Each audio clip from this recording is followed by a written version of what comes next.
Hola, el día de hoy vamos a platicar acerca de la clasificación de las técnicas de muestreo.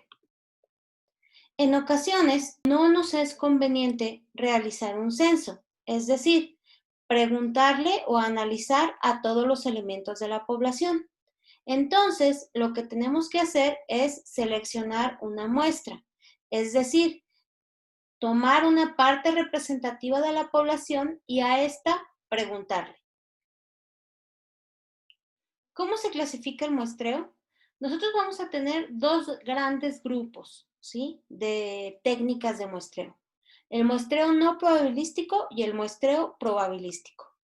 Vamos a platicar primero del muestreo no probabilístico. Lo tenemos que definir.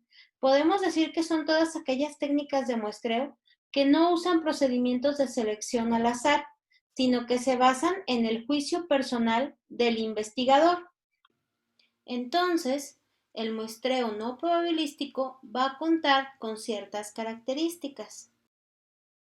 ¿Cuáles son esas características que el muestreo no probabilístico tiene? La primera es que no todos los individuos tienen las mismas oportunidades de participar en la muestra.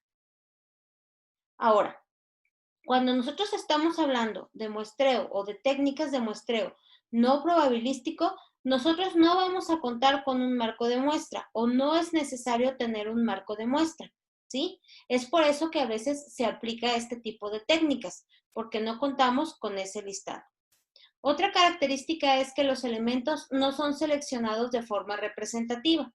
Y por último, que interviene mucho el juicio del investigador. Ahora, ¿cuáles son los tipos principales de muestreo no probabilístico? Nosotros vamos a tener que va a haber 4 tipos principales. El primero es el muestreo por conveniencia. En el próximo video les voy a explicar cada uno de estos tipos de muestreo a detalle, pero en pocas palabras les puedo decir que el muestreo por conveniencia es cuando eliges a las primeras personas que encuentras para completar la muestra. El segundo tipo es el muestreo por juicio, ¿sí?, en el cual el investigador determina ciertas características y en base a esas características se utiliza un muestreo por conveniencia. El tercero es el muestreo por cuotas. En este se hacen cuotas o grupos de personas y dentro de estos, por conveniencia, se elige a los que van a participar en nuestra muestra.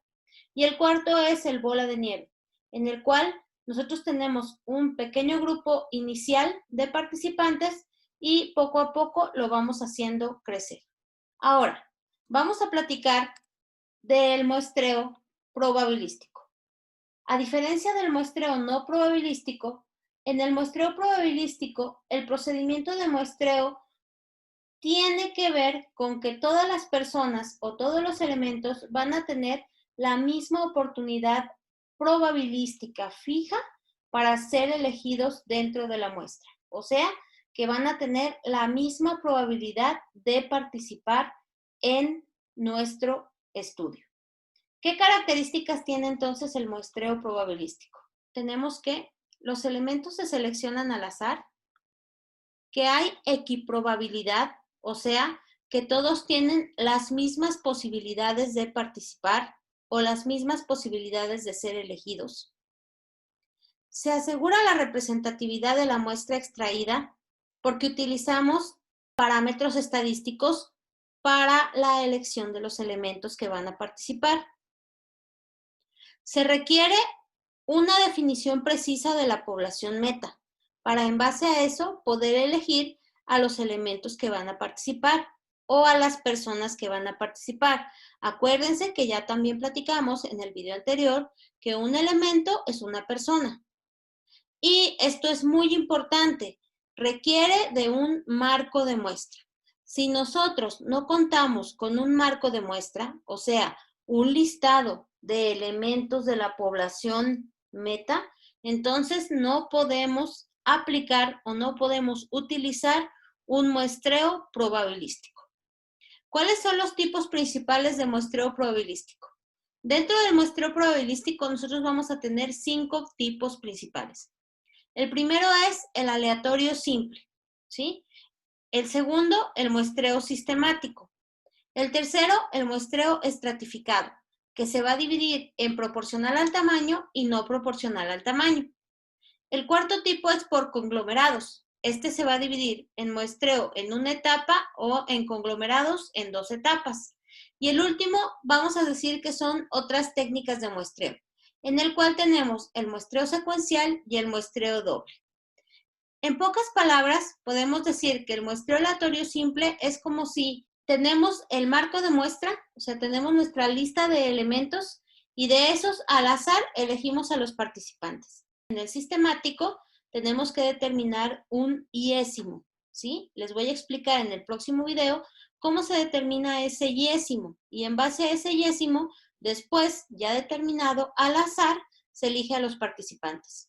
En el estratificado se determinan o se hacen estratos en la población y una vez que se hacen los estratos, dentro de cada estrato, ya sea a través de aleatorio simple o a través de sistemático, se elige a los participantes. Por conglomerados vamos a hacer grupos. Ya lo veremos más a detalle en el próximo video. En el muestreo secuencial, nosotros terminamos la investigación, pero nos damos cuenta de que necesitamos más información, ¿sí? De más personas. Entonces le preguntamos a más personas, a personas diferentes, acerca de lo que nosotros estamos investigando. En el muestreo doble terminamos la investigación y nos damos cuenta de que necesitamos más profundidad en la información. Entonces lo que hacemos es una nueva encuesta, un nuevo instrumento y se lo aplicamos a las mismas personas que participaron en la etapa anterior, pero con otras preguntas, o sea, con otro instrumento. Ahora, ¿cuáles son las ventajas y desventajas del muestreo? Dentro de las ventajas tenemos que cuesta menos dinero que un censo, que es más rápido, que ayuda a que sea más fácil desarrollar los cálculos estadísticos y obtener los resultados, y que permita inferir los resultados obtenidos y tomar decisiones. Ahora, en cuanto a las desventajas, tenemos que puede existir un sesgo, que como no le preguntamos a toda la población, siempre va a quedar un margen de error, y que en ocasiones es difícil llegar a los elementos adecuados. Muy bien, hasta aquí nuestra clase. Espero que les hayan quedado claros los conceptos. Recuerden que de no ser así, pueden comunicarse conmigo en cualquier momento. Que tengan un excelente día. Hasta la próxima.